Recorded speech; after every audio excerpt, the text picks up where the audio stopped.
Gente, começando aqui falando de um caso relacionado ao metrô. A Polícia Civil conseguiu prender 2 suspeitos de participar de furtos de fios elétricos lá no Distrito Federal, aqui no Distrito Federal e também ao metrô. Em outro caso, a polícia identificou o homem que teria furtado esses cabos, então, que causaram uma paralisação.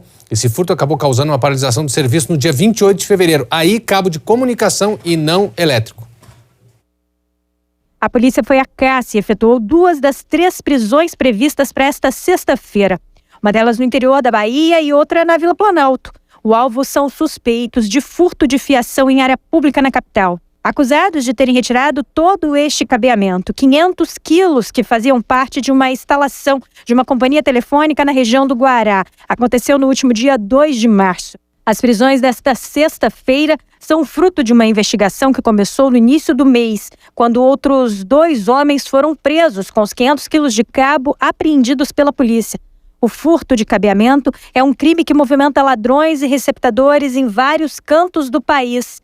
Na busca também daqueles que compram os cabos furtados para revender, a polícia fez também a prisão de 2 pessoas este mês. Eles negociavam cobre no mercado ilegal. Infelizmente, nesse tipo de caso, a gente não tem um perfil específico dos autores da prática deste crime, né? Em geral, a gente consegue estabelecer que ou se tratam de grupos especializados, muitas vezes até com conexões e conhecimento dentro das próprias concessionárias, né? Nós já deflagramos operações aqui em que indivíduos dessas concessionárias, ex-funcionários, com o know-how da extração dessa fiação, se dirigiam ali até os postes, até fazendo uso de veículos dessas concessionárias e subtraíam esse cabeamento.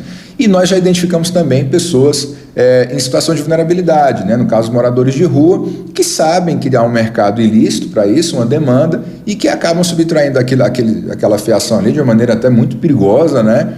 Para fins de obter uma renda. Nesta sexta-feira também foi divulgada a identificação do homem que furtou o cabeamento no metrô. Trata-se de um homem de 26 anos de idade que vive em condição de rua.